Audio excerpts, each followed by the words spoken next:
school. A little recap here,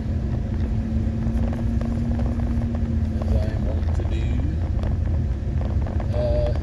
Beginning of week 5, Saturday. We did not have class. I had the CDL program open house there at the college. Went down there, stopped in there for that. Talked to a few.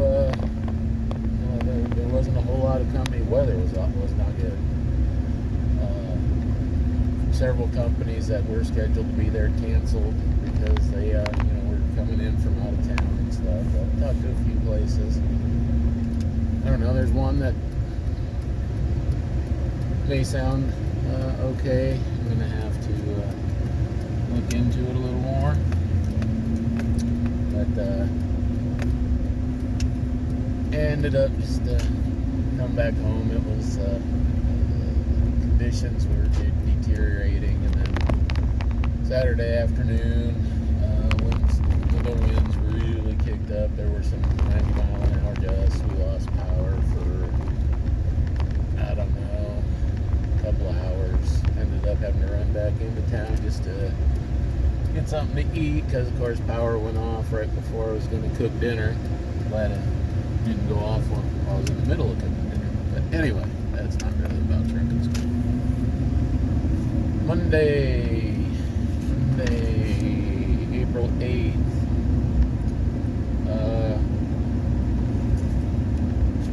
I went in. I was in the truck with just the trainer. Did backing, driving. I was feeling really good. And Tuesday, the 9th, went in again. I was with the trainer myself. Let's see. Monday I was with Mark. Tuesday I was with Jeff. And we went through a mock test. So he had me do a full pre-trip. Went really good with that. Of course, I've been working on that. A couple of Sundays, I made Dad sit there with a sheet of paper, making sure I was checking everything off the list as I went through it. But anyway, we went to the backing range. He had me do 2 of every maneuver. Did that with no problem, and we went driving. And had still a little iffy on that double clutching and the shifting. Usually good, but once I have an issue, it can really takes a minute where you got to stop and think. What's going wrong? What am I doing wrong? What I got to do to fix it? But he said, everything went good. I would have passed the test on that. So yesterday, Wednesday, I had taken a vacation day from work. 8 o'clock, I had my test. Started out, I helped the evaluator set up the cones. And kind of like the condemned man building his own gallows, I guess you'd say. But yeah, he got the truck positioned. Was reading through he would read through the instructions for every step. So, in the pre-trip, and he got in. I did my in-cab and the brake test and all that, and he passed. Missed a couple of things. Had enough points to pass. Turn the defrosters down. And we did the backing skills. Straight back, no problem. The offset, again, no problem. I had 1 pull-up. You're allowed 2 on those. And then the 90 degree. I did that. I had 2 pull-ups on that, and almost missed it. I almost went too far back where you got to put the bumper in the 3-foot box, because like I did use one get out and look. I needed to go back a couple more feet, which I knew, but I wanted to see exactly how far. Got back in, brought it back, stopped, got out and looked, and I was right at the back of it. Almost, if I'd have gone another 3-4 inches, the test would have ended there. But I passed it. So then was the driving test. So we started driving. My evaluator, Dennis, he's been a truck driver for, I think it's over 40 years. He's won the Wyoming State Truck Rodeo Championship multiple times.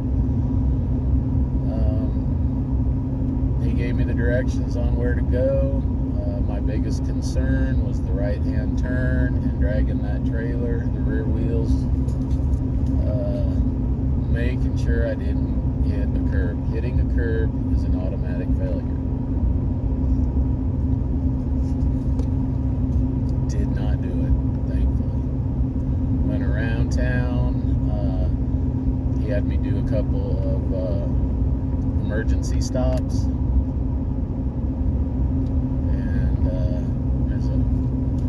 The light back there was distracting me.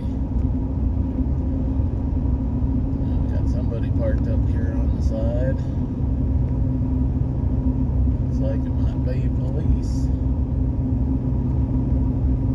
Sure is. The sheriff's department must be looking for speeders this early in the morning. Good thing I got the cruise control set and I don't have the phone in my hand. Anyway, squirrel.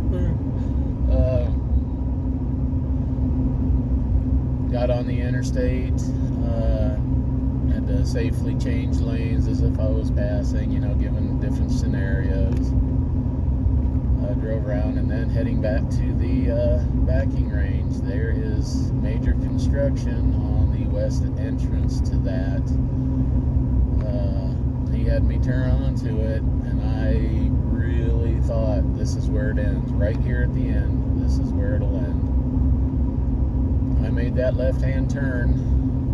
I did not hit a curb, and I did not hit any of the cones with the way they had it set up. Made it back to the backing range, and I was thinking, okay, how'd I do? And he's sitting there, and he says, okay, I got some paperwork to fill out. And he's sitting there filling out paperwork, filling out, this and that, and then takes out a little booklet, fills out a form on there, and says, yeah, I just need you to initial here and sign here, read this statement before you sign it. And he hands me the thing, and I'm thinking, what am I signing here? And I start looking at it, and he's like, oh, you passed. It's like, okay. So yes, I passed my CDL test. I have the voucher from the school. I can go down, and that voucher will take care of the cost of the CDL, which I think is $85. I don't remember for sure. Before I use it, I need to go through the online training for the hazmat, and then review the practice tests again for the doubles and triples. That way I can go down and get everything all at once, because I can go down right now, get my CDL, and I'll have a tanker endorsement. I could probably take the test, because it does take, you got to have a background check and fingerprinting and that for hazmat, and that can take a little while. I was going to do that before, but I got so wrapped up in trying to make sure I passed this course that it just didn't happen. So I can go down and do it, and then go back and get the hazmat added to it, but then I have to get a whole new license, not just, it's not like you go down and change your address and they say, well, do you want a new license? It's X amount of dollars, or, they just put it on record and it doesn't cost anything. This, you must have it on your license, so that's $45 to do that. So I'd rather not spend the $45. kind of depends on how things roll. Because I do now have until July 9th to find find employment with a Wyoming-based company as a CDL driver, or the school will send me an invoice for $5,100. So step one has been completed. Now step two, finding a job. And that's where we're at with that. I will keep you updated as the job search goes on. Oh, excuse me. And please comment, leave me a comment. Tell me what you think. I will say, if you are interested in getting your CDL, LCCC has fantastic instructors there. They do offer night classes as well as the day classes. So great place to go. Great guys and there are some women instructors as well. They will get you your CDL if you really want it. So leave a comment, share, and follow along on this journey at this later stage of my life. And we'll see you next time.